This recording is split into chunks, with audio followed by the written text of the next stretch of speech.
Attorney General of the United States has not found? I'm confused. I'm sorry. And Well, no, you went back to the very first point you made. There doesn't have to be evidence of fraud, although I think there's rampant evidence of fraud, as you've been hearing all day today. The mere violation of your state statutes is sufficient for this to be an invalid election and to return the power to determine the manner of choosing electors to this body.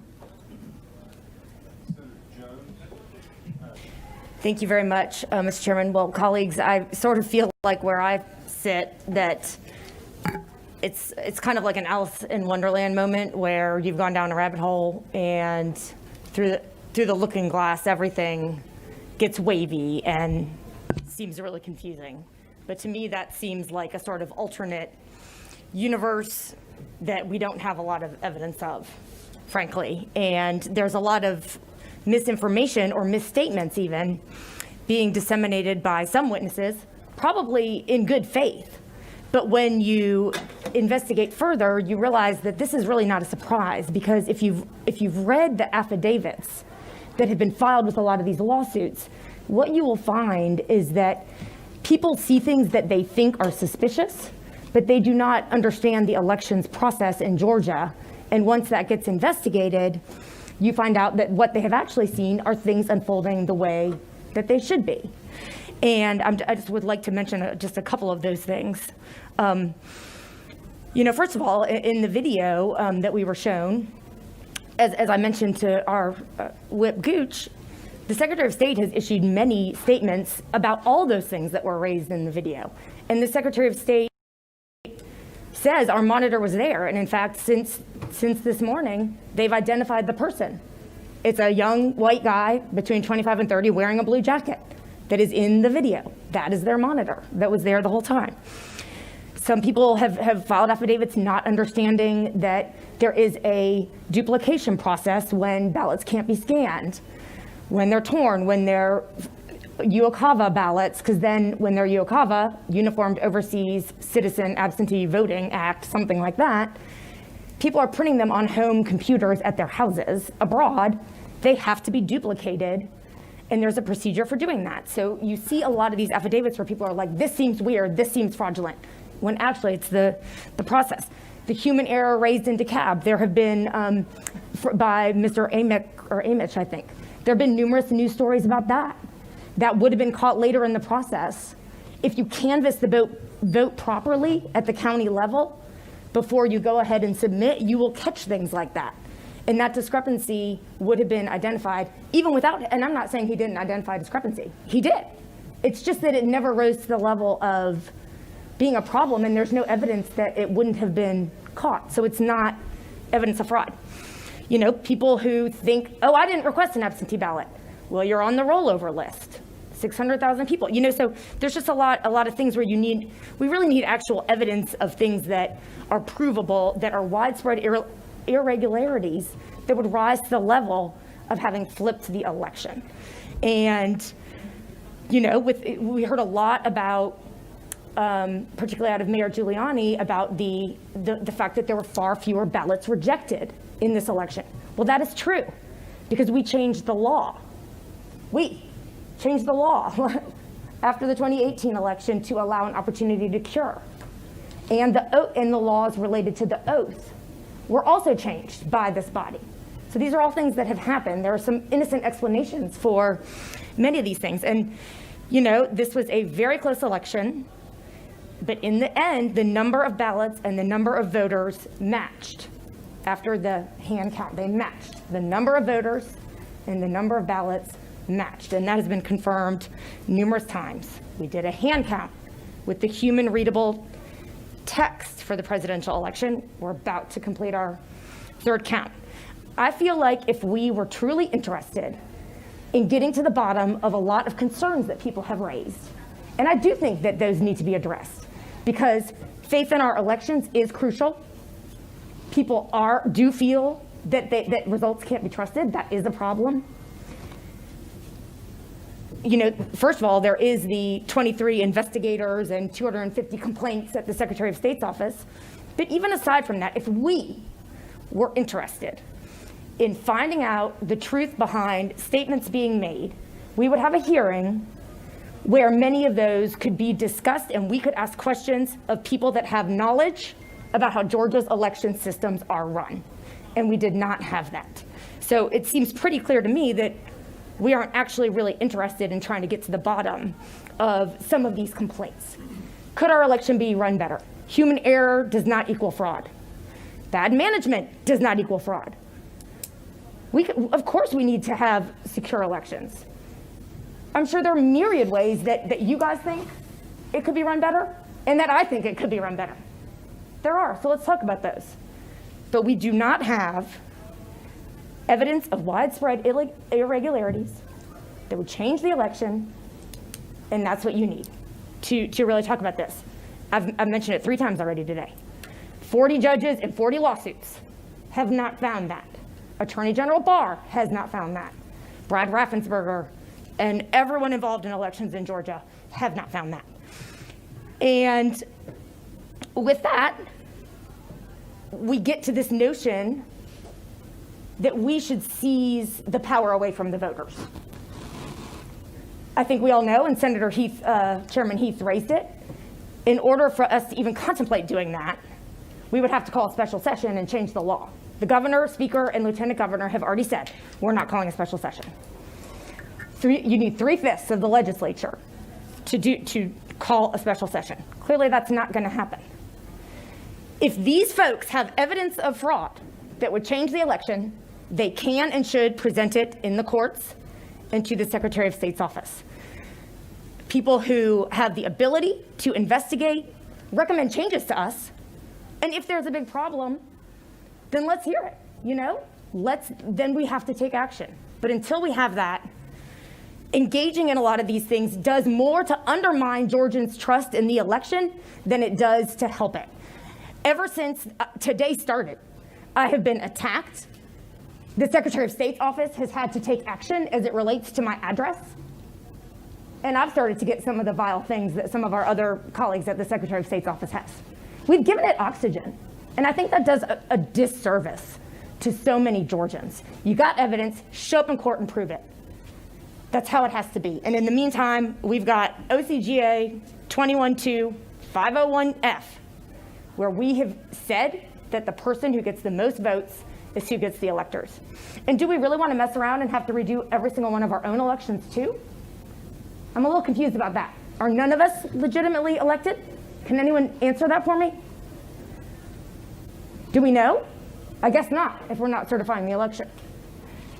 I really appreciate all of you for listening to, from where I sit, I see it. I know we've all gotten blown up since the election. I know that all of you have a lot more than me. Even I have. I know it's hard. I know there's so much pressure. And I know that with the tweets coming out of the White House, it's pretty darn difficult. And when you've got US senators saying, resign, Secretary of State, it's pretty darn difficult to get up and be like, actually the election was okay. I'm gonna tell you the truth. That's pretty hard, I get it. We all are under a lot of political pressure, so I understand where you sit. Thank you for allowing me to make a closing statement, Mr. Chairman. You, Senator Brass.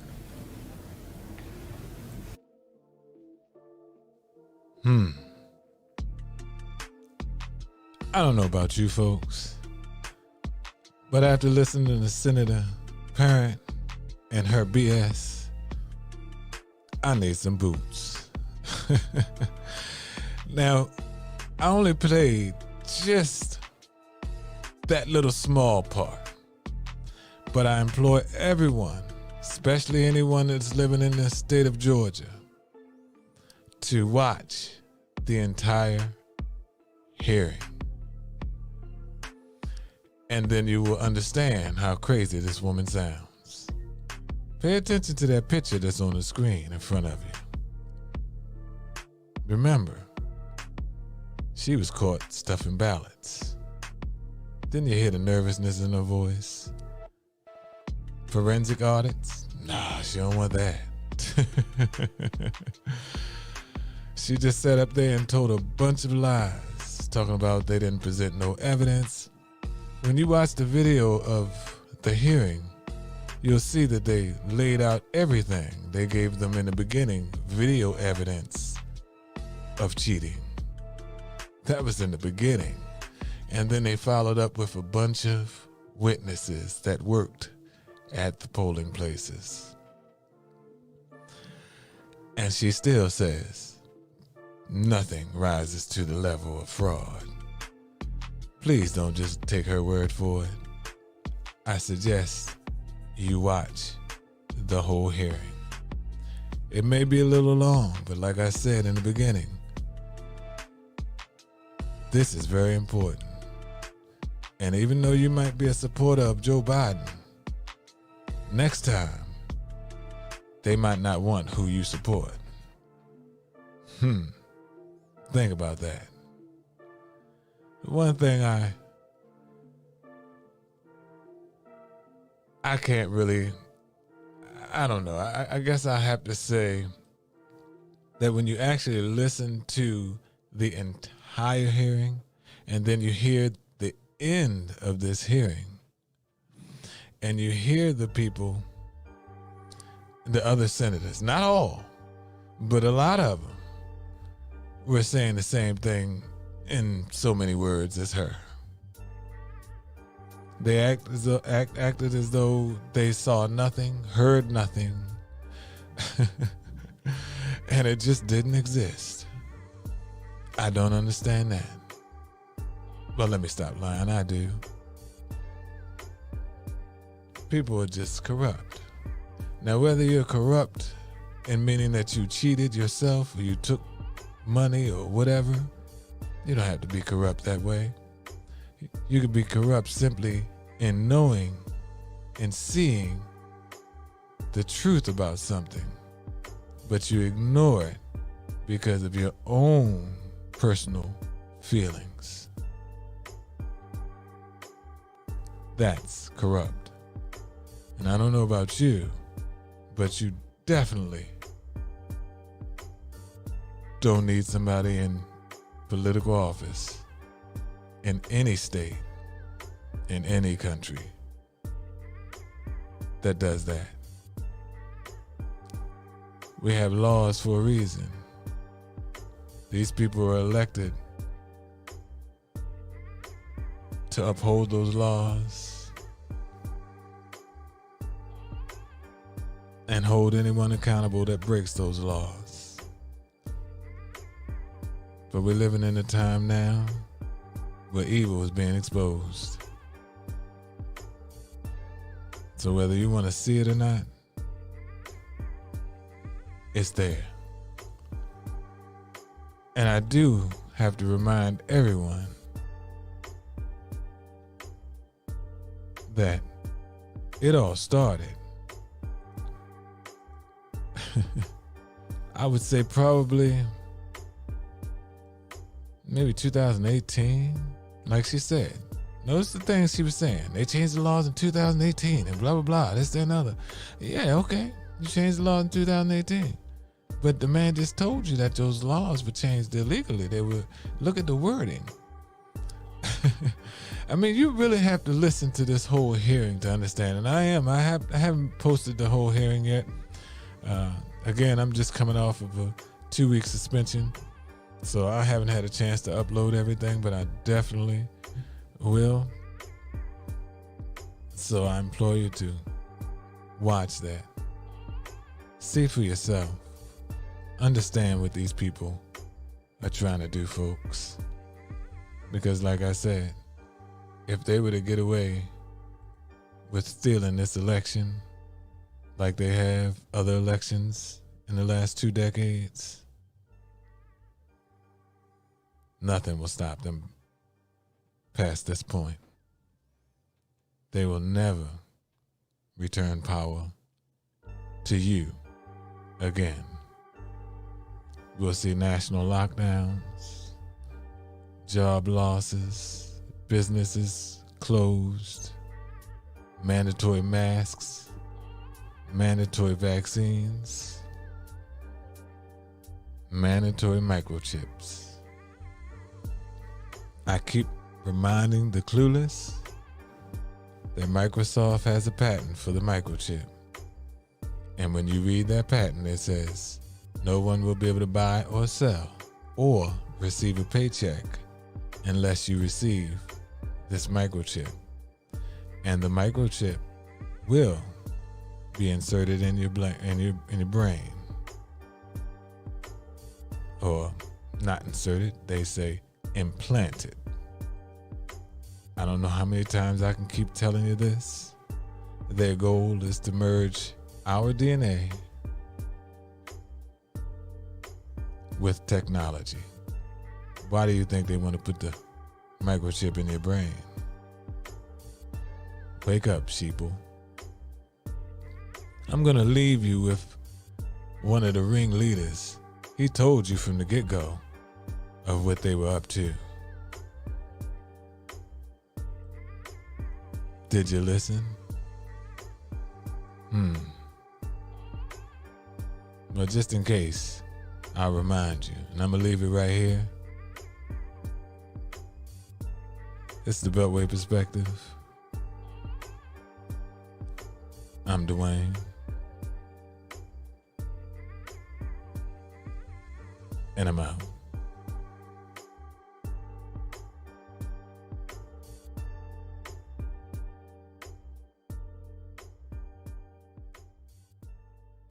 We have put together, I think, the most extensive and inclusive voter fraud organization in the history of American politics.